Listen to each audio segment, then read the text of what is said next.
pathology of racism and anti-blackness in this country impact the way we parent? And how can we undo some of the harmful and toxic traits we've learned as a result of living in a place that's antagonistic to our existence?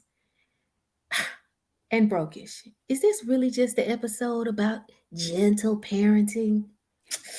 I don't know, y'all. We are talking about it after the break. Brokers, welcome to another episode of Brokers, where we talk about the unbelievable ish this country has done to keep us broke. Now here are your hosts, Amber and Erika. Hey, brokers, this is Amber. And I'm Erika. And today, y'all, we are talking about parenting in Black America. So, no, it's not a long-winded advertisement for gentle parenting, but we are unpacking some of the ways we've been pathologized to parent, what it looks like, and what we need to do differently. So I am actually very excited to have this conversation. I too am very excited to have this conversation, Amber, but I gave up. So we're recording this in January, but it won't be in January. Well, y'all hear it. But anyway, I gave up alcohol and sweets for the first month. And I feel like to have this conversation, I need both of them. So basically you ain't been gentle parenting. I'm working on it. Look, don't do me today, Amber. I'm just saying, this is a safe space. That's how I gentle parent. If you're drunk, I'm a drunk gentle parent. But anyway, just kidding. Okay? I hide. I record in my closet. I hide from my kids in my closet. I just hide. I just abandon them. That's how I be gentle. Okay. Okay. Well, okay. Before we start getting into all of the reasons why we probably shouldn't be people's mamas, Amber, what have you been doing lately? I mean, I've been a little busy. I think y'all know, I've told y'all. So my daughter, Kelsey, she has dyslexia and ADHD, and Ben was just recently diagnosed with dyslexia too. So, now I'm having like double the 504 meetings and now I'm trying to find Ben his village of helpers to help him transition into his new way of learning and acknowledgement of what, an effective learning environment looks like for him. So I've basically been moonlighting as a bootleg teacher for the last couple of weeks, but that's all right. We gonna get them situated. We gonna get these children figured out one way or another, And Amber, I also have a daughter with dyslexia, and Right. It's interesting how we're having this parenting conversation, and also the fact that she has dyslexia weighs in a ton in terms of how I parent and my expectations going from, how you always want to be like, what's so hard about that? And, like things you just take for granted that you cannot take for granted. And so I had to unlearn a lot of things, and I'm still unlearning a lot of things about that. But anyway, we'll talk about that later. So on my personal side, because you asked me. Yes, I did. I did watch the Best Man series, Amber. And let me just tell you, oh my goodness. I am older than you. So I was coming of age when this movie came out, Amber, and it was just so impactful. But for me to see all these years later, how they've evolved and the stories of parenting and marriage and how Tay Diggs is still a boy. Anyway, it was very nourishing for my soul. I appreciated that over the holiday. I agree. I just want to say one thing about it. Well, two things actually. First of all, I liked it too. I think it could have been a 2-hour movie. I don't think it needed to be 8 episodes. But I think That's because you don't understand. You don't understand. We owe Terrence Howard an apology, because I feel like what I finally have come into the realization of is Quentin really is the unsung hero of this friend group, second only to Murch. We really do owe Quentin an apology. Quentin listens to his heart. Quentin lives in the moment. Quentin says what he needs to say. And I feel like we have judged him for it, and we owe Quentin an apology. And I'm prepared to give Quentin the apology. I am not prepared to give him that apology because, and look, I think I might have mentioned this before. Terrence Howard is one of my literal distant cousins. My grandmother's maiden name is Howard, okay? So, like, at this family reunion my mother was at, Terrence Howard is there, right? Like, so my people look like him, right? Like, he's my literal cousin. But so I don't know the man at all. Don't know him at all. But did not hear that he did some sus- like suspicious, not awesome things to his wife. But beyond that, I just saw this man on video, and he was in some African country. I don't remember which one it was. And he was talking about having solved some mathematics, and he was going to like save them. Like, have you seen this video? I haven't. I It's haven't. wild. Well, I'll send you the link. I'll post the link so y'all can see the video. Man's is wild. I like Quentin, but Terrence Howard, I can't get on board. Sorry, Okay, yeah, cuz. no, we ain't apologizing to Terrence. We owe Okay. Quentin. I want to be clear. We owe Quentin an Yes, yes, yes, apology. yes, yes, yes, yes, We yes. owe Quentin an So apology. Quentin, I can absolutely say I agree with you. I like his character, and you're right. He does listen to his heart, and he is, the glue. Agreed.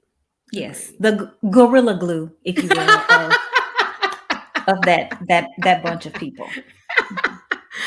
True that. True Yes. that. So, Miss Amber, as we start to have this conversation about parenting, my question is, do you think you're going to be able to get through this episode without crying? I'm hoping that I'm going to be able to do this. I'm going to be able to like look myself in the eye, but I'm going to be able to not cry. So I don't know if it was crying, but when you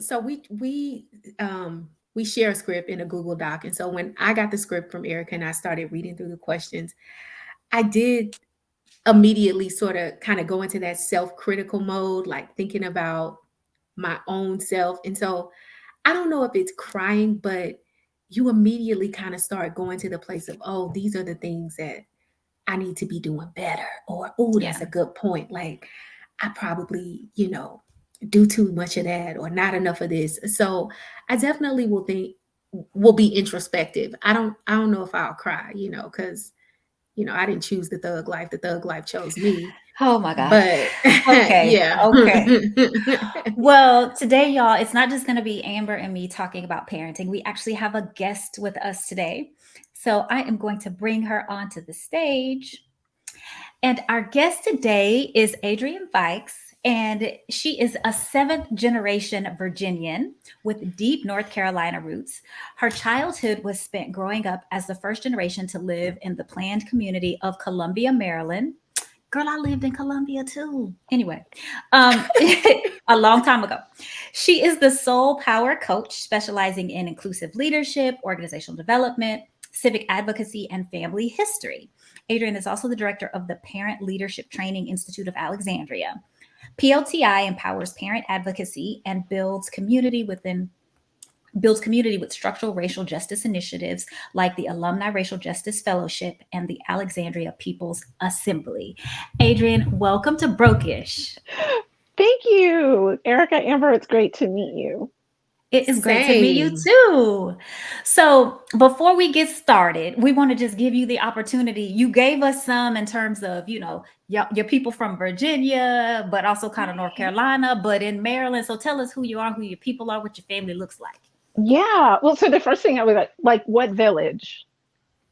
You said you were Columbia. What? Oh, I lived in Columbia only for like a year. I was working there actually, and I lived on 5655 Columbia Road is what I remember, and it wasn't too far from the mall. Anyway, but this was in 1998 or 9. Okay. 1999. Yes. Oh, wow. Okay. Wow. Okay. So I was already back in Virginia by then. But yeah. Okay. So something about me. It's so interesting. And there's so many things that I'm doing right now. I'm like, what do you want me to tell you? So what I will say is parenting really has been at the center of the work that I've been doing. I have a bachelor's in psychology. I was actually on the path to becoming a child psychologist and jumped off that path for, out of frustration. I had been working at a residential treatment facility for parents. Mm-hmm. Well, for individuals who could bring their children if they were under age 5. Okay. And so I was charged with doing developmental assessments for an intervention research study with these children, and came to love them and celebrate their growth and development. But it quickly became apparent that the parents had so much on their plate in this facility about getting better, that they did not have the capacity to be present in the way that I was being present with their children. So it was systemic, and it didn't say anything about whether they cared about their children. It didn't say anything about whether they wanted to or they knew how to. But this was the circumstances they were living in, and they were missing out on the best years. My favorite years in children is from birth to age 5. Ooh, we don't agree growth there. Oh my goodness! I'm like, so I'm gonna give them to you till 5, and then you send them to me, Adrienne. Because there's so much, particularly in that first year, there's so much growth and change and learning and wonder and curiosity and personality coming forth. To me, as someone who loves to observe growth and development, it's just a fascinating period. I don't know that we go through so much change at any other point in our life at that pace. So yeah, I've always been fascinated about the systems, the structures, why one person will go through an experience that somebody else went through, and they come out completely different. They remember it differently. They respond to it differently. Like what's the dynamic there? So got out of that and figured, if I can't fixing the parents, that's the Frederick Douglass quote, addressing what the children need to do instead of trying to fix broken men. So I got into organizational development and ended up trying to do adult development and learning in a corporate setting. And that led to coaching. And so I've been doing the Soul Power coaching since 2008. And then from that, even before that, as a parent, I was noticing my frustrations. I have a master's in education, and if I show up to the school as a nonprofit leader, I get welcomed in. If I show up to the school as a parent, everybody's like, "Oh, here she comes." Wow. And so what is that dynamic? What does that mean that people look at me and see a Black woman and make assumptions about who I am as a parent because I introduce myself as a parent? But if I come through the door as a nonprofit leader, if I come through the door as a psychologist, if I come through the door as an expert, it's a completely different response.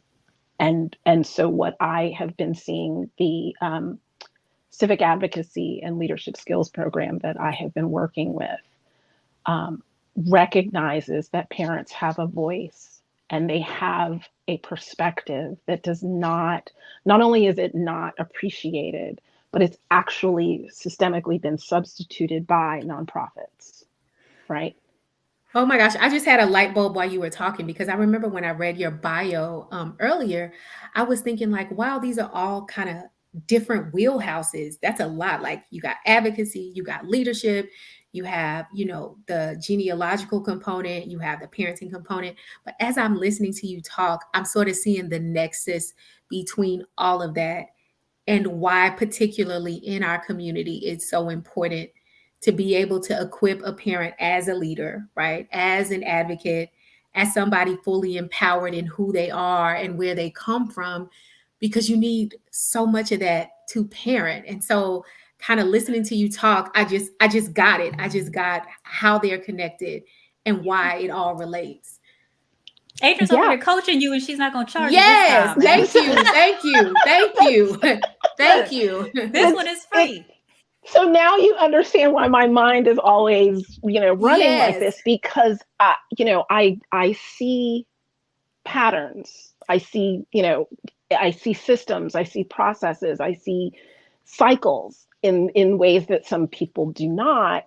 And I noticed that this ebb and flow. And so it's been running through my childhood, through my studies in school, through the professional, work that I'm doing, the community work that I'm doing. It's all about what I think of, who I am. Yeah. Am I defining it? Are you defining it? Is someone else defining it? And what does that definition do to the way that my interactions happen with other people? So I guess the easiest way to wrap all of the different things that I'm doing, I have a model that I'm working on called Joy, Genealogy, and Justice. Ooh. And so it's this life cycle, right? So the long and the short of it is I was a DoD contractor, and we talked about life cycle support of the missile system, right? And I'm human growth and development, and we talk about life cycle of the growth, from birth, to death. What is this life cycle?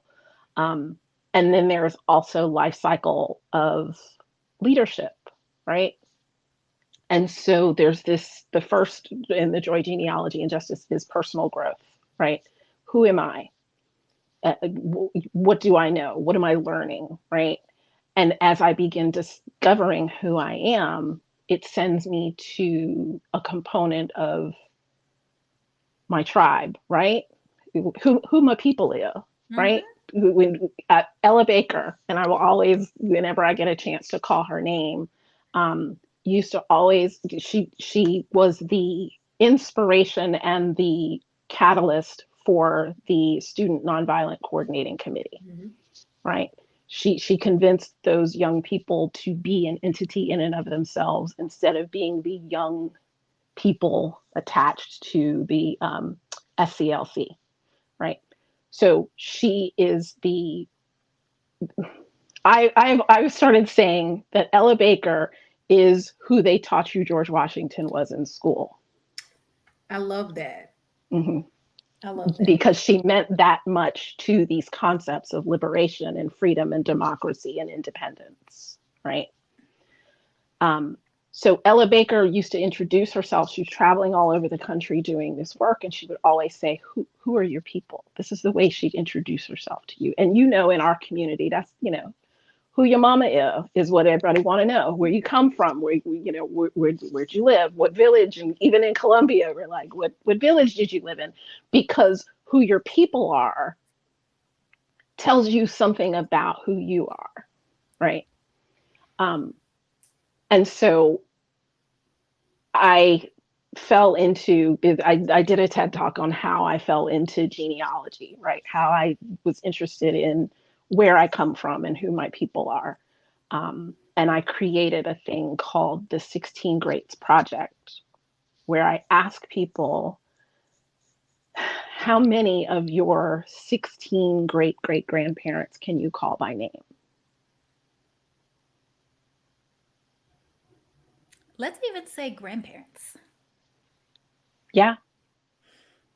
Because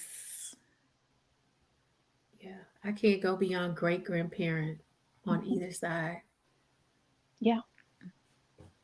Yeah. And so, and your responses are so typical, even with this, everybody wants to be on, finding your roots and get on Ancestry to pay subscriptions, which we can talk about why. yeah. Yeah. Buying back your stolen history. So I do that because regardless of how you identify, the majority of us don't know who we come from. And that's, one of the things I will continuously say is systems create predictable results. Because if you ask, what is its name? The royals, who their people are, right? Oh, books about them. It's documented, right? Spreadsheet, verification, right? So what is it, if it's so important for them to know that, why don't the rest of us know this? Yeah. Oh, that's So, good. Adrienne, you have to promise us that you are going to come back and talk to us about genealogy so you can help Sure. us to be less ignorant about that topic in particular. Sure. Because now I have to get off this call and go call my mama and be like, okay, who are the people's names? Like, What do let's people start say? there.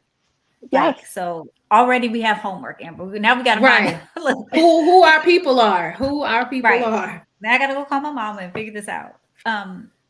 But earlier you were talking about this notion of definition, and like you were saying now, whether that's like who is defining me? Is it me? Is it these external forces? How is all of this coming to be? But specifically within the realm of parenting. So my kids and I were watching this new show, and I can't remember what it's called, like The Parent Type or something like that. And it's a show where they have all of these different types of parents. So they have like the disciplinarian, and they have the free range, and they have the helicopter. So there may be 8 different parenting types. And they put them through challenges to see how their children are going to respond based on them sort of employing their normal skills in parenting. But anyway, it was interesting just to hear my kids talk about the type of parent that they think I am, versus some of the people that they saw on the show. But of course, this is all within this context recently of this notion of gentle parenting that I think some of us have heard about. So this is sort of like, at least for me, it's been the new thing, it's been the it thing. Do you have thoughts about what it means to be a gentle parent? In your perspective, is this good? Is it bad? Does it just depend? So I have paid attention to that this has become a new term for the way that people parent. It's not necessarily a new way to Thing. parent. Mm-hmm. And it's so interesting because I think what's more important is, again, going back to systems, what type of support does the parent have to be a parent? Yeah. Okay. Right? Because a helicopter parent, right? If you are on your kid's neck, or you are living vicariously through your child, ought to have a community, right?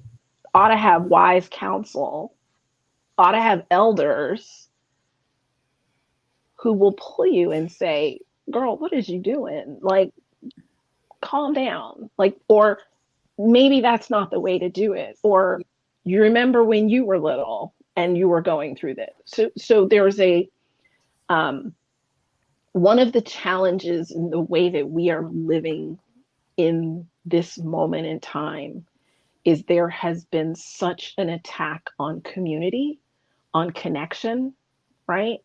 I've said I'm historian, so of course genealogy and Black history. The anytime we step forward, there's always a counter. Any victory is met with a counterattack. Mm-hmm. And as I'm looking at it, the response to desegregation was isolation. So we were given access, right, to their stuff, right? Mm-hmm. Yes. Their neighborhoods, their communities, their offices, their good jobs, their colleges, their countertop, their lunch counters, all of that, right? Mm-hmm. Yep. And as we were celebrating having access, the institutions, the community, the connections, the businesses, that we had crumbled. Mm-hmm. And so our community, and at the same time, they started building highways through the communities that had been connected. And they started marketing that one for, a county municipal project. And, and here in Alexandria, they targeted the single family home subdivision and built a high school on top of it, right? And so you had people who were parents who were, had the good job and were, doing the best they can and, living an honest life and trying to raise their children the best they can, are getting, all these outside elements are just pulling on the family. So gentle parenting to me can't really exist effectively without what I hate to coin this term, but gentle community, right? Mm-hmm. Yes. because a child, when you think about when we were children, how much safer you may have felt in your neighborhood, in the community. If you lived in an area where you had family or a close-knit community, you could roam about and explore and be curious and make mistakes without the severity of consequences that children face, that particularly our children face today. And so there's less pressure on a parent. You know, you imagine trying to, my grandmother had two sets of twins within 15 months of each other. Ooh, Yeah, these are Jesus. horror stories, right? Right. Like two sets of twins within 15, and these were not her first children. So she already had young ones at home. And you think about what it would like if we had to do that today, the Mm-hmm. lack of support, right? The lack of community support to help her figure this Impossible. out.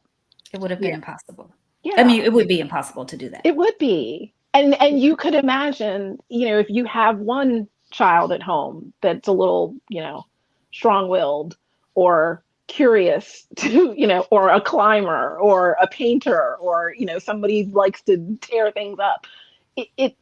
It can, you know, parents need a break. Parents need support. So we can't call the So, children bad, can we, Adrienne? We don't. I'm you just know what? I'm just kidding. I'm just joking, of course. But you know, that's so interesting that you bring that up, because my dad tells a story about how when he was like 7 or 8, he went to the grocery store and he was stealing. And the black man that owned the grocery store, you know, he didn't call the police. He called my grandparents. He called my grandparents, Yeah. and my grandparents came down to the store. They made my dad apologize. You know, they paid. I mean, he also got a whooping, but we'll talk about that later. But you Right. know, they came there. You know, it was never a thing of it going outside of the community or it becoming Mhm. something, because they knew each other. You know, they knew who his family was. They knew who his people were. And I am sitting here thinking about the fact that it is very hard to be gentle in one area when you don't have the permission to be gentle everywhere else, you know. Mhm. So it's sort of almost like it defies logic for you to have to be hard and defensive and on your guard all day in the world, and then come home and be able to, you know, just switch gears and be like, you know, we're going to breathe through this, we're going to talk it out, Yeah. you know. And so it is, again, it's something to think about. You know, I guess when you don't have a community, it's almost illogical to expect somebody to just come home and be something totally different than what they've had to be in the world all day Yeah. long, you Yeah. know. And here's the thing. If you're a good parent, right? If you're responsible and you love that child, you want to prepare them for the world outside your home.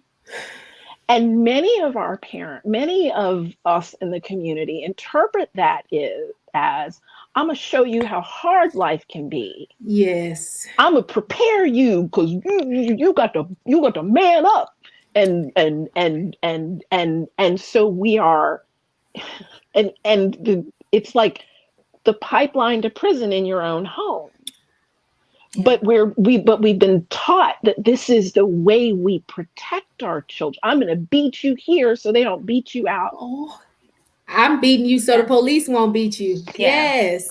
Yes. And so it's this inverted love and protect, like, particularly if you are descendant of those who were enslaved, Yes. Mhm.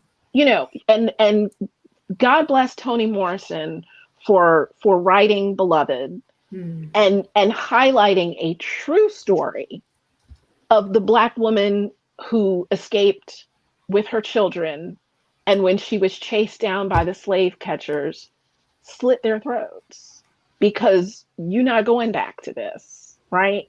And they captured her and one of her children, and she ended up, I was trying to remember the story, but they basically didn't know whether to charge her for destruction of property or murder. Or Wow. murder. Yeah. Wow.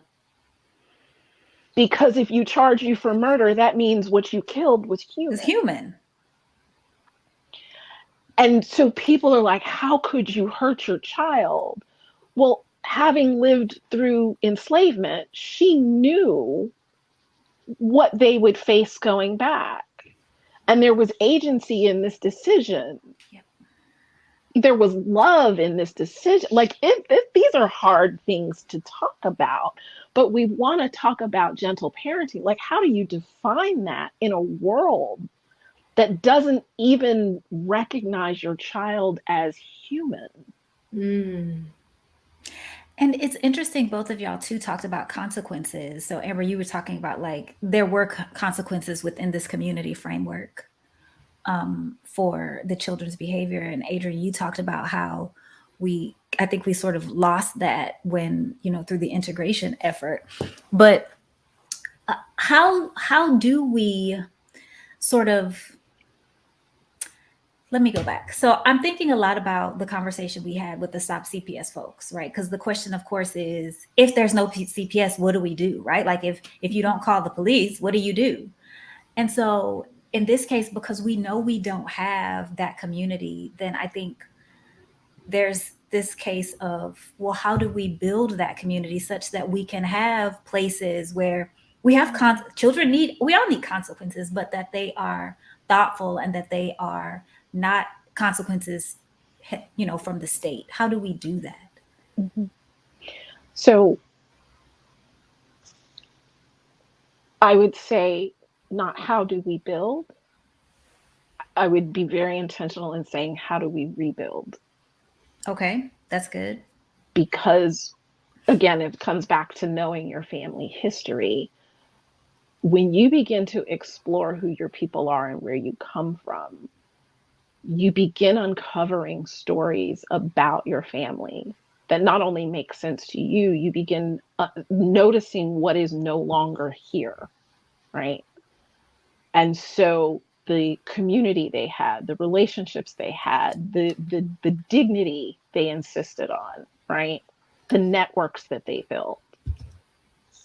We certainly don't learn it in school. Thanks. These realities, these communities were not without good and bad, right? They were not without harm. They were not without trauma. And so a lot of people don't like to talk about this history. I've found some horrible things about what has happened to my ancestors. And yet in it, because I'm standing here, there's also a story of survival. There's also a story of resilience. There's a story of connection, right? Of agency, of power, even in the darkest circumstances. And so I think that this is about us remembering, right? Because and I have to say, like, our history did not begin in enslavement, right? So when was the point in our history where we had these ways of being, right?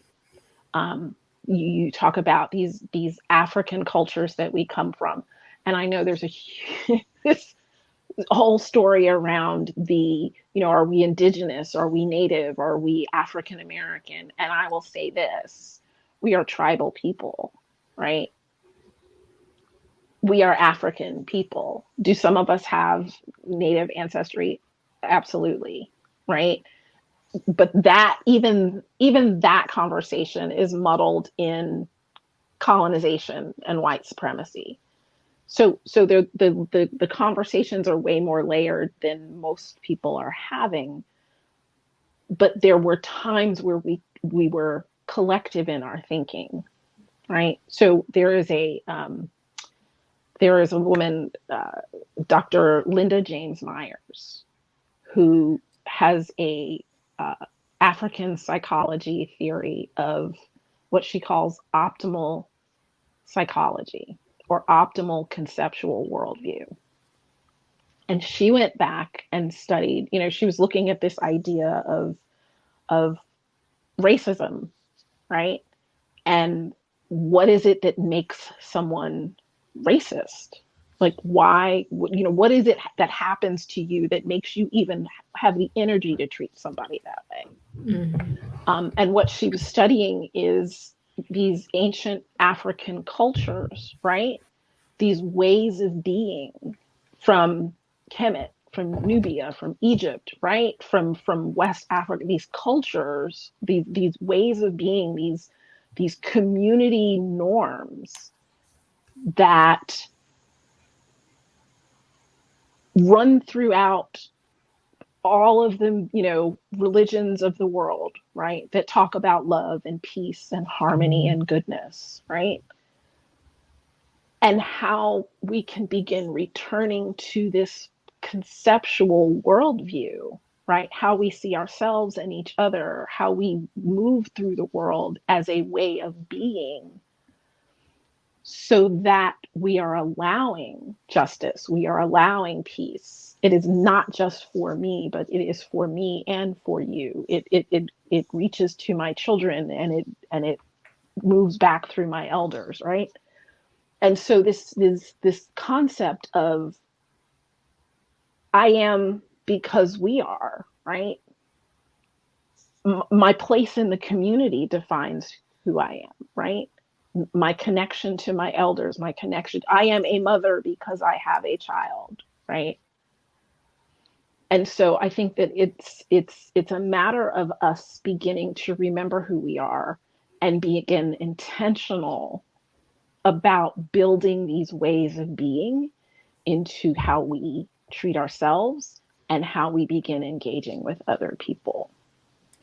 Can I ask you something about that? Yeah, Because you talk about the connection, right? And I wonder if so much of how we relate to our children is because a lot of our elders, particularly, lose that connection to their own childhood. Like, I know when my grandmother died, we were trying to collect pictures for her obituary, and we could only find like one picture of her as a child, like yeah, literally one. And, even I recall some of my other grandparents, they never really talked much about their own childhood, other than just like a few stories here and there. They don't have like the pictures we have or those types of things. And I just wonder if, you know, I don't know if it's difficulty, trauma, but that loss of connection with their own childhood kind of informs how they raise their kids and the stuff that they pass on to us. You know what I mean? absolutely. Um, I think it has a lot to do with it. I think that Black people aren't allowed to have childhoods, Yeah. right? Yeah. There have been Especially studies not to our grandparents. Yeah. especially, but the adultification of our children is not new, No, it's Yeah. right? Yeah. And so you think about the weight of the world that they had to be responsible for early in life, right? The tearing away of their community, right? My grandmother lived to be almost 96 years old, and she never wanted to talk a lot about her family. And through genealogy research, I was able to find out some things about her family, right?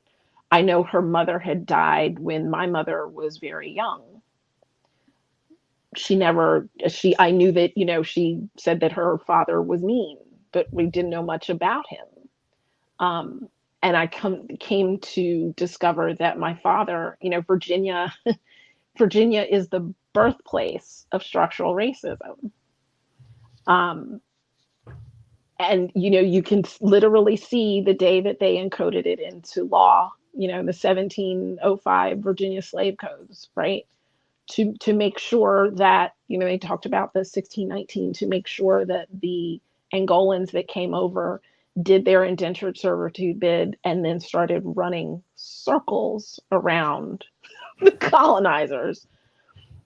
And the Virginia General Assembly at that time, the House of Burgess, got together and said, okay, they were able to do this. Okay, Black people can't do this anymore. They were able to do this. Okay, you sued a white man in court. Okay, no more suing. You married outside your race. Okay, no more. You bought some land. No more buying land. And there's a historian, Rick Murphy, who wrote a book about the first Virginians, and he literally maps those slave codes back to the lifetime achievements of the Angolans. So I said that to say that you got to stop me because I will go off on these tangents, right? But I said that to say Virginia was literally the birthplace of structural racism, right? So my grandmother's family was from Virginia.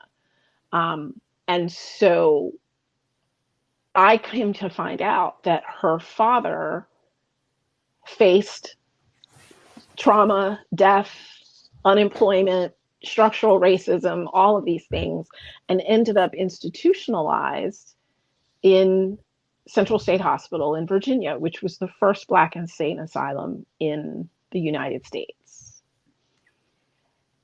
And so you think about these forces of racism and what they are doing to you, how they are wearing you down. You talked about coming home and trying to switch it up, right?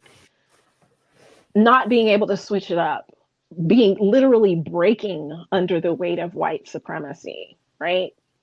What does that do to your children? And then what does that do to their concept of family? What does that do to the way that they show up as parents? And how does that thread reverberate through generations? Well, I think for me, that feels like one of the reasons why I feel in my mind I have the capacity to be more gentle, right? Mhm. Like I'm not my grandfather who had to leave school in the second grade or my grandmother who had to leave school in the eighth grade, right?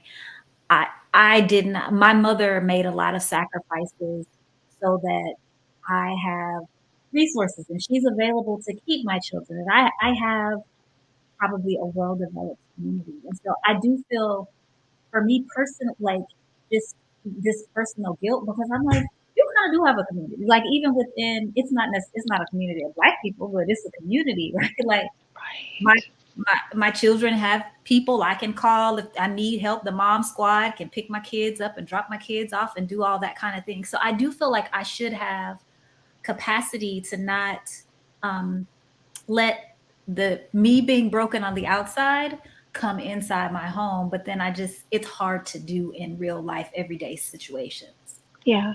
Yeah. I'll say that it's always interesting when we talk about our family, what our ancestors went through and what we're going through. Oftentimes, what people hear is we don't want to deal with anybody who's not us, right? Um, I certainly, as first generation Columbia, I absolutely have a community of people who are like-minded, not necessarily skincare, like skin, right? So it's really more about how you were showing up in the world than it Mm-hmm. is about the color of your skin, because we can look at people who look just like us. Some of us may have family Uh-oh. members who look just like us, who want absolutely nothing to do with anything that benefits people of our skin color. So having a community is more important. You could be surrounded by Black people and they don't necessarily mean you good. You can be surrounded, you go all the way out and live around among, nobody who looks like you and still not be around people who do you any good. Like, are you in a community of people that support you? Right. And one of the beautiful things about being in a community of people who are different from you but support you is your children begin to understand, as we learned in Columbia, that all of this is superficial, right? And that we are not buying into the structural white supremacy that has been fed to us in the air we breathe in this country. And that takes a lot of intention to It does. combat against. It does. And you talk about the sort of the internalized pathology that we have against ourselves as parents. I'll never forget. It was when the Freddie Gray trial was going on. And so there was a mother in the streets, and her son was at the protest, but I think he might have been getting into some things. And she came down and she beat him on national television. And I'll remember, because she, to the point you were making, Amber, like, or both of you all were making, right? Like, you're going to get treated hard on the outside. So let me come and, beat you so that I can get to you before the police do.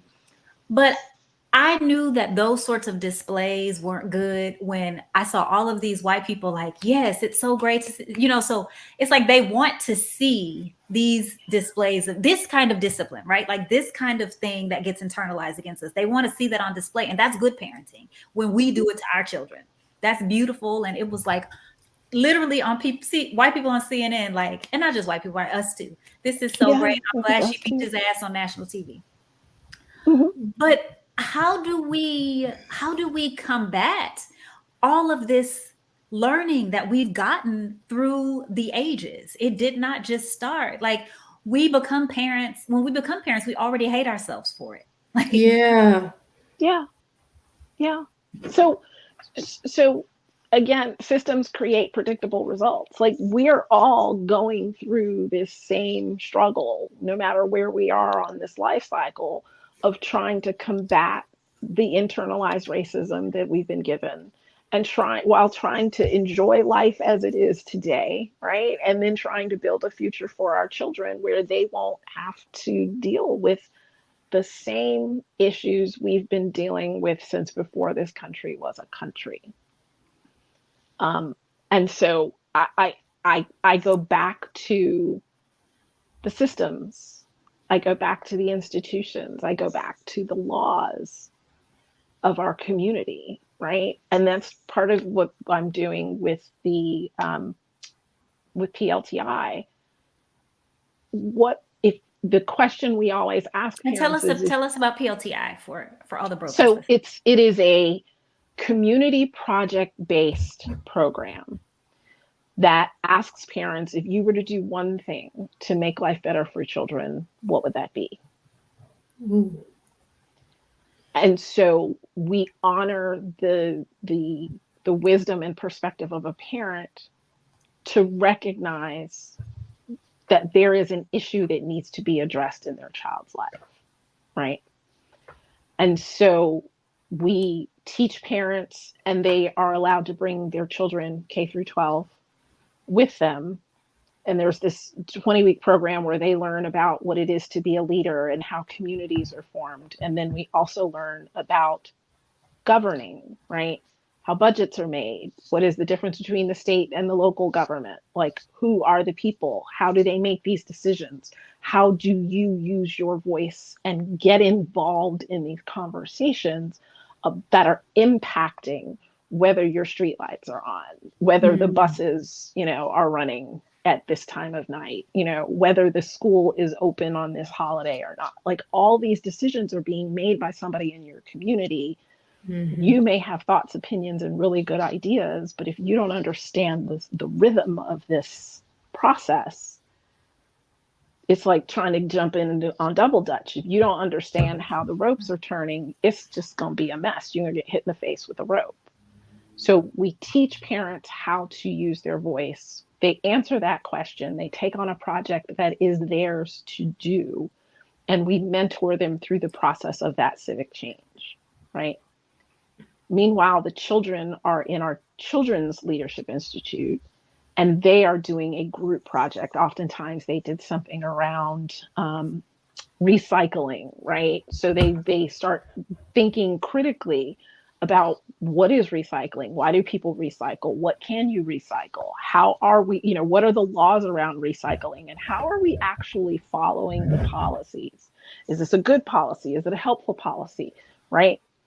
And how can I contribute, right, to this conversation? How can I help my community do the thing that we decided as a community we wanted to do? So this program we are now focused. Well, it was always implied, and now it's intentional that we are doing this work through a racial justice lens, right? So we just held this past November the Alexandria People's Assembly, which was a follow-on to some work that we started in 2019, and that got interrupted by the pandemic. Yeah.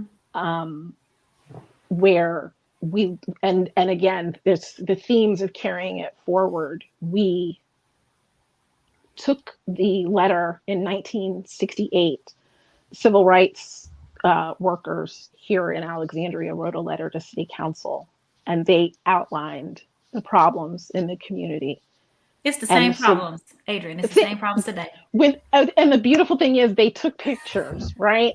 So there is this, and it's a copy of the paper that they printed out. But when you go and you flip through the pictures, people are shocked. I have done work in the city where I pulled out quotes from this 1968 letter to describe exactly what's happening in the city today. Right? Wow. Exactly what's happening. Because again, it looks different on the outside. They painted a different color, but it's the same system, right? And what I've been trying to explain to people who are not Black or not low income, right?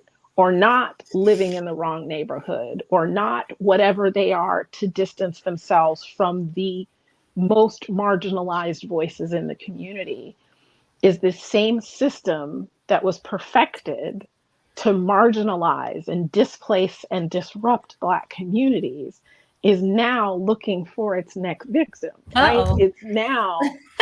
And they just perpetuated through cycles of shame. Because when I was a prosecutor, I had to go to a parenting class. Like, they make us go to the classes that we, assign people to when I was in family court. And it really is like the parenting class that they have for people who have to go, like, and they make victims go too, but it's really nothing but a shame session. It's like a big, you ain't shit because you poor, or you ain't shit because you are in an abusive, you're Black, you're in an abusive relationship. And it just really, the main crux of the class is, if you get more money, move to a better neighborhood, and get out of the abusive relationship, magically you'll be a better parent. And so I'm listening to you talk about teaching people how to advocate for themselves. Like, you can't advocate for somebody else if you don't know how to advocate for yourself. And you can't advocate for yourself if you are mired in shame about where you live, what you have, what mistakes you might have made. And I just remember, of course I didn't say nothing because, child, I was scared. And at the time I thought I wanted to keep that job forever. But I was like, I would never want to come here for 12 weeks. Like, they just talk to you. They literally talk to you like you are stupid. Like, you are stupid, and like you should be ashamed that you need a parenting class. And that is the backdrop. And it's terrible. Yeah. But that's what they tell people to do when they think they need help, do better parent. Mm-hmm. Yes, right. It's literally do better. Yeah. It's literally do better. And our participants used to come in. We'd have the opening retreat, and the mayor, one of the former mayors, used to come in and hand out his business card and write his cell phone number on the flip chart. And everybody's like, oh, the mayor get. And I was like, until you see yourself as his constituent. Absolutely. Right? Until you see yourself as the one that gives him guidance and direction for how he does the job, and the one that makes the decision of whether or not he will continue to do this job, right? Your perspective shift in this completely, until you see yourself as a partner in the work that he is trying to do. Because you wouldn't let him come in your living room and tell you what was about to be moved around, right? You wouldn't tell him what car. You wouldn't let him come in and tell you what car you were about to drive. Like, so why do we allow elected leaders to act as if they are anything other than the people we sent in? If I sent you into the kitchen to bring me a glass of water and you bring me back a piece of toast, I'm gonna be a little upset. It's just that Amber. Simple. This is Adrienne didn't tell, but I think this is her anti-Obama message. You know what? Adrienne, I look for any opportunity to bash Barack Obama, whether you like him or not. So I'm sorry. Here's what I will say about Obama. Systems create predictable results. And the one my biggest complaint about Barack Hussein Obama is he navigated that system. He's stuck and moving. We won't get into all he did, and we won't get into all of that. But the point is, you worked the system and you built a grassroots movement of people who believed in your message of hope and change. A national grassroots movement of people who were talking about policy change. And before you got both feet into 1600 Pennsylvania Avenue, that whole network was just, it turned into a voter fundraising registration distribution campaign. list. Yes. So please don't complain to me about how Congress disrespected you, Nancy Pelosi, and all the, you don't work for me, I don't work for, like, please do not talk to me about how bad they treated you, because the people who had your back, this country is so enamored with electing people that we don't tap into the power of you and me coming together as people and saying, nah, this is how it's going to work. Well, that goes back to all of the conversation about community, right? Like you shouldn't abandon my stepdad always says, because somebody else said it, he didn't make it up, but dance with the one that brung you. Like, you build this community of people who do this thing, and then you can't abandon them. But I'm interested by the points you're talking about in terms of the mayor's card, because I do think that there is, and I'm using broad strokes, right? Black people in broad strokes. I do think we have this thing where even with our children, as we're parenting them, right? Like with the elders or people in charge, we try to be very respectful of all of that.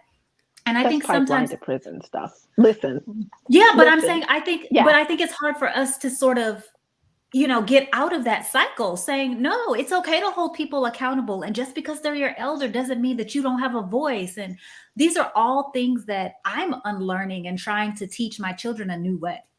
Mm-hmm. Yes. And I will be I want to clarify what I said. I want to be very clear. Respect for elders is very high on the list. I was raised to respect elders. Absolutely. I'm all there. But elders that cannot be held accountable for being human and flawed is a recipe for disaster. Yep. But that's what we do. We let people get away with a whole bunch of stuff all the time. And one of the biggest criticisms of me is, oh, who do you think you are? I think I'm somebody who deserves to hold you accountable.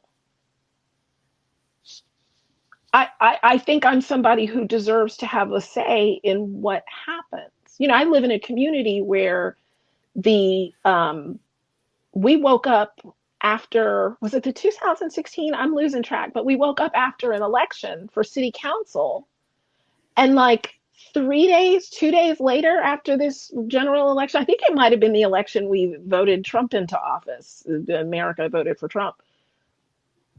We woke up and the city council and the Alexandria City, Arlington County, and the Virginia General Assembly were all united in announcing that we had just given our community away to Amazon. And I was like, how did this happen with zero community input? Mm-hmm. They took it to the Economic Development Corporation, which is not, city council. So they didn't have to have open door, televised meetings. You didn't have to know who was who and what. And they did this entire process outside of the public sphere. And then came back and I remember they had these little pennants of Amazon, and they're waving these little pennants talking about, oh, we won. I said, what did we win? Because it seems to me like y'all just gave away the farm. Mm-hmm. And so the accountability in saying the General Assembly the most powerful Democrat in the General Assembly, lined up his party and the other party. They had a committee meeting about whether they were going to do it. It wasn't on the docket. Somebody called to put it on the docket in the middle of the meeting. They might have had 30 minutes. If it wasn't 15 minutes of conversation, they voted it out of committee and they kept it moving. Wow. And But I was Adrienne, like, that's one of the things. All of these things are happening in our communities, right? All of yeah, these clandestine meetings, all of these closed door sessions. And I feel like I'm supposed to know about all of these things that are happening in all of these you spaces. And can't. I'm You can't. supposed to then know everything that's happening in my kid's school. And then I'm supposed to Yeah. be able to spend 3 hours a week volunteering with the PTA. And I just want to give a nod to the fact that parents are overwhelmed, and rightfully so. Like, these Mhm. systems that you talk about so much are purposely complicated. They are purposely put in the way as a barrier. Yes. Like, you are talking about how you show up to the school and are perceived one way when you're there to offer some nonprofit dollars versus if you show up to the school and you're just a Black mama with questions. Mhm. And I just, I am overwhelmed. I'm like, I don't know what y'all want me to do because I don't have time to do all of this and also keep the lights on and also do all the other things. And so we talk about each other as parents, pointing all of the fingers, and it's like, Yeah. what y'all want me to do? Right. It is by design. This Facts. they are the systems that have been set, and God bless everybody in Washington D.C. Like Mm-mm. the I don't want God to bless them all. I do not want God to bless them all. what I, I'm sorry. and I'm talking about the District of Columbia, not Capitol Hill. Okay, Oh, our Black brothers and sisters. Okay. listen, Okay. let's be clear. But because people talk about Washington D.C. as if that is not a deeply rooted Black community, right? But the murder rate right now is off the charts. There were like 5 people, and I know this is going to be recorded and shown a couple of weeks ago, but they are really, these children are out in the street killing each other. It is horrible. It is terrible. And people are like, oh, what can be done? Are they saying And Black on Black crime? Are they saying that? I even saw somebody talking about children raising children. And I was like, we pulling that one out again? Come on. Really? New But material. it's this reactionary, and it's like the pain is real, right? Yeah. These are real problems. It's real. But we've got to start having different conversations about the way that we do this, because if you are actually, when we started opening back up after the shutdown and the pandemic, we hadn't solved COVID. We hadn't vaccinated anybody. These were the parents that got sent back out to deliver your First. DoorDash, Yes. to fulfill your Amazon warehouse order. These were the parents that got called back in to clean up the office so you could come back to work. These were the people that were told to go, drive the bus, right?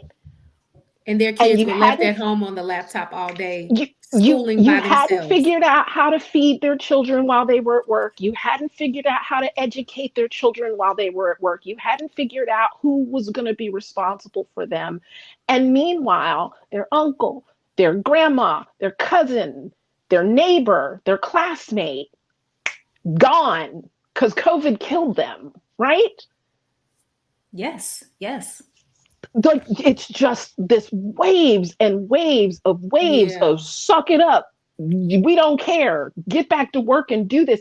And now you want to turn to these people who are literally crying out with rage and grief and despair, because it takes a level of rage and despair to do the crimes that you are seeing being done to them. But again, don't talk about what I reacted until you talk to me about what I'm reacting to. Yes. And we called it in 2020 you are going to see a rise in crime because you are traumatizing this community. And everybody was like, well, you know what? But I need I'm going to sit at home and break bread and call I'm glad you can stay safe. But I had one of my parents, and this is why, because like I'm like helping people troubleshoot these issues.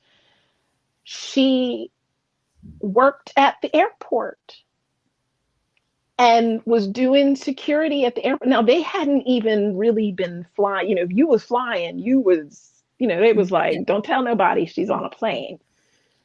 But she's working at the airport doing security, and they're watching people come into the airport in hazmat uniforms. Oh, Because they didn't wow. know what this was, and they're cleaning and wiping stuff down, and they're walking past the hourly employees who were told they couldn't even wear masks. And she was like, what are we supposed to do? And we want her to go home and gentle parent.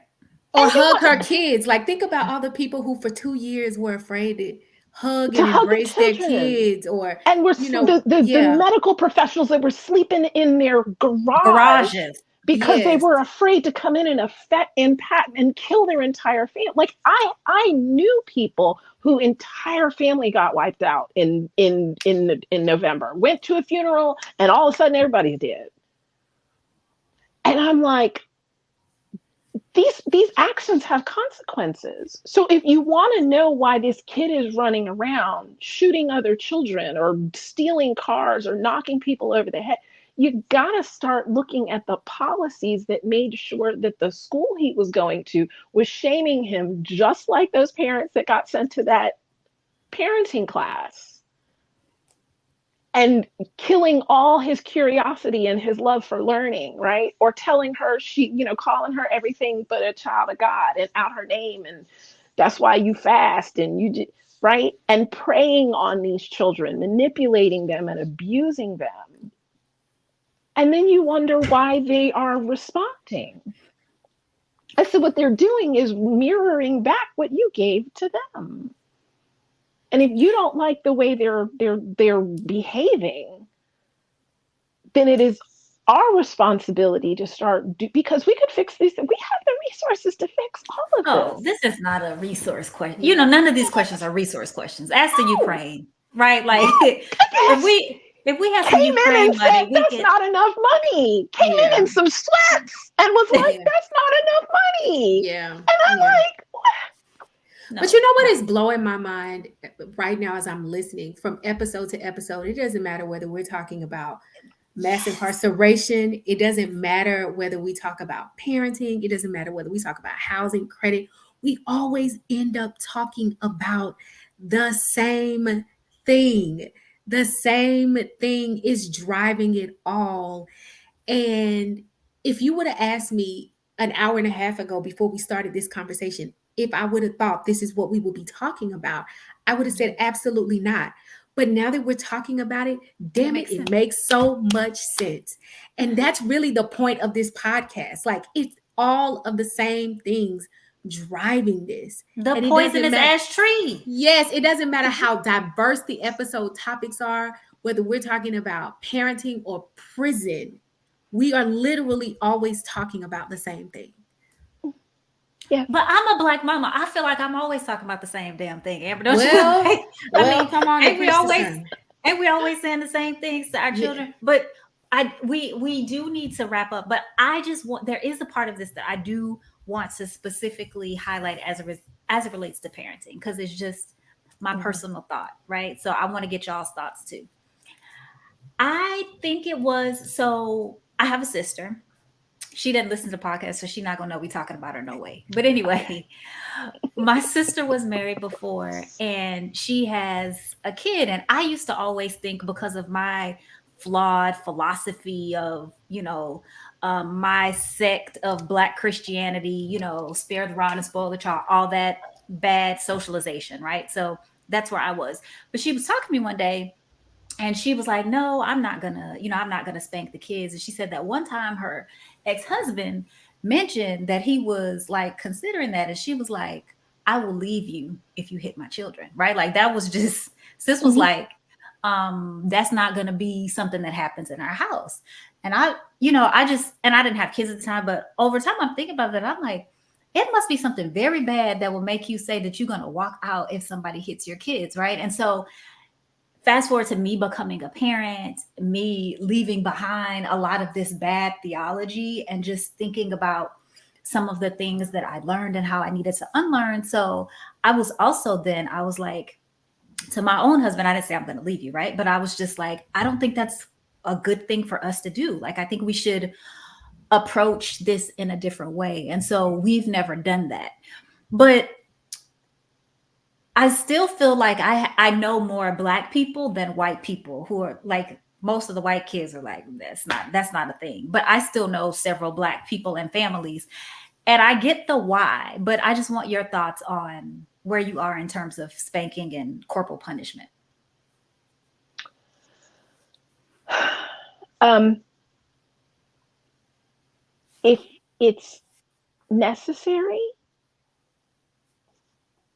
there's probably a breakdown in the way that you are honoring the dignity and humanity of that child. What do you mean If by you that? if you believe that physically beating, spanking, whatever, running out to get a switch is necessary, it comes from a dehumanizing thing that we have been taught, right?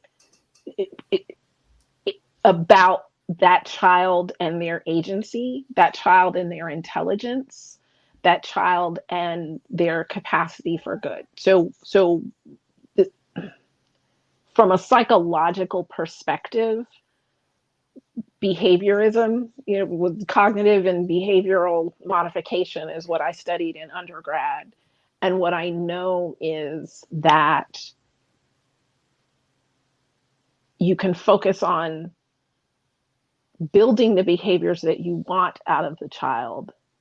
What you focus on, where your attention goes is what grows, right?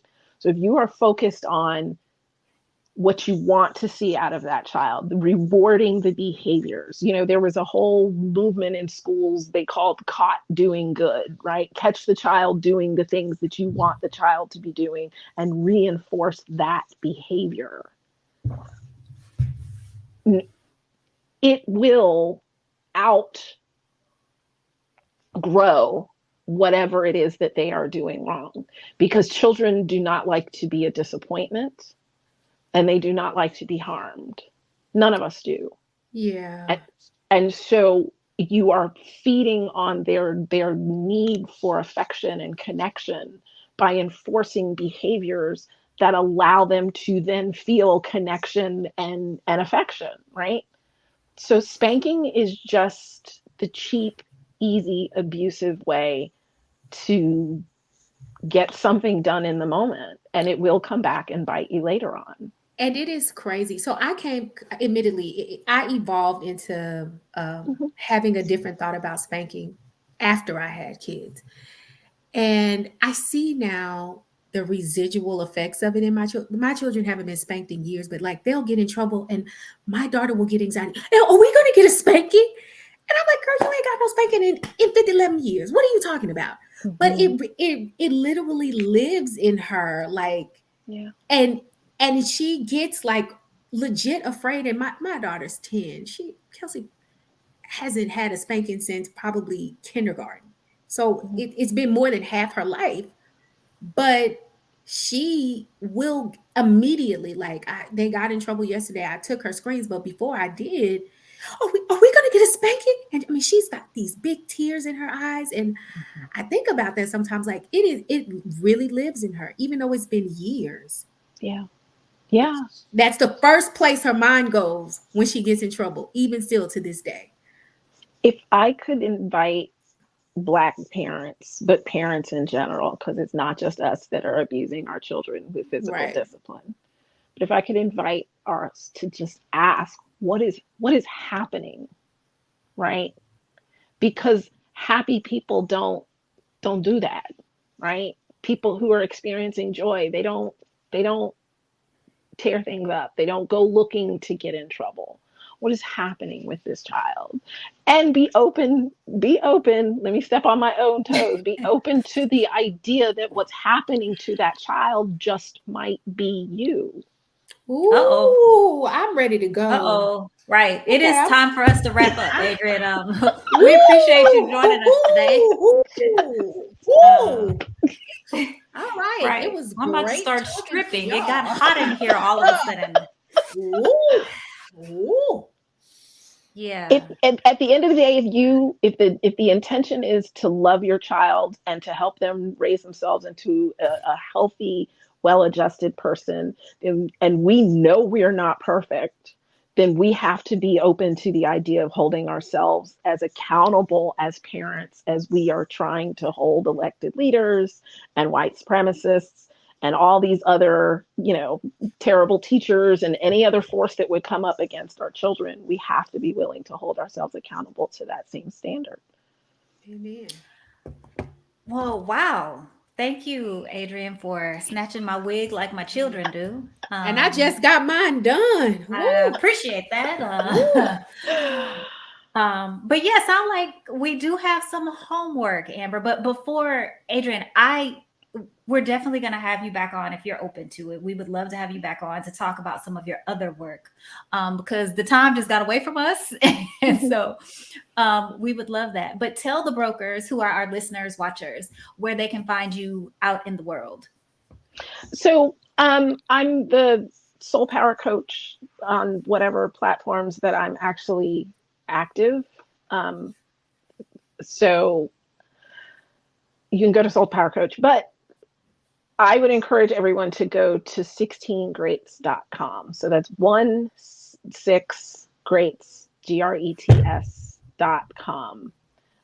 Because that is my 16 Greats Challenge. That is where the joy, genealogy, and justice model is. And then you can also connect to the Soul Power Coach resources. And I will also mention I wrote a mindfulness workbook called Finding Your Unspeakable Joy right there where you are. You can link to that from 16greats.com, and there are some free coaching resources and mindfulness tools available to you, as well as the workbook on that site. Awesome. So, Amber, that's a lot of good stuff for us to have as homework. And I know this will be out later, but as I'm sort of kicking off my new year, I know, like everybody else, I'm really trying to be intentional about building good habits, right? Not just not having dessert and alcohol, but how can I really build habits that I'll be able to carry through the entire year? So I'll definitely go take a look, and I'm sure there's something that can help me do that. Awesome. Thank you so much for having me. Thank you so much for joining us. We appreciate Thank it. you. Thank you. And Thank you. as I said, I hope that we'll be able to talk to you soon. Yeah, that would be fun. Thank you. Okay. Thanks, Adrienne. So, Amber, what's the homework for the brokers today?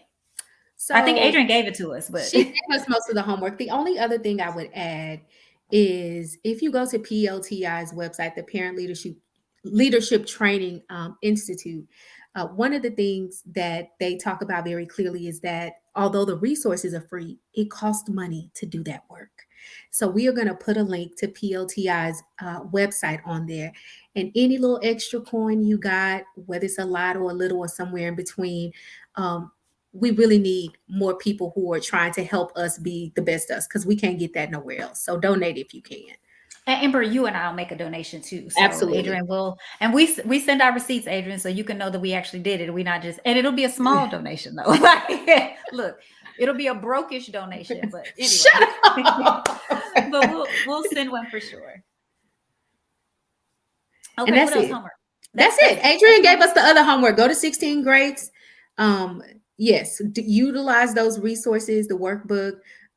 See, I even took one of my homeworks off because I am not a capitalist, exploitative teacher like the other one over here. But anyway, yes. Well, brokers, I think this show highlights, like so many of the other shows that we have, that this show has never just been about money. it's always been about the broken systems and all of the unbelievable ish that this country, our leaders, this nation has done to disenfranchise us. And I think it's interesting for us to look at that through the lens of parenting and for us to really interrogate how we might be able to, in spite of all of the things that are happening around us, try to find ways to build and live in community with other people who can help us to be better about it. So even if that's just you having one friend, but talking about ways that you might be able to enable your children to be able to hold you accountable or to be able to think about things differently. And we know that this stuff does not come easy and it is all by design, but we just want you to know that we are here in the trenches with you, trying to work through these issues at the same time that you are. So thanks for tuning in, and we look forward to catching up with you on the next episode of Brokish. All right, good people. Thanks for listening to Brokish. For more episodes, visit us at brokish.com or subscribe, and Brokish will get direct deposited into your favorite podcast app on the 1st and 15th. Share Brokish with your friends and join the conversation on Twitter, Facebook, and Instagram. Music for Brokish is Come Get Some by Blank and Kit. Until next time, goodbye and good luck.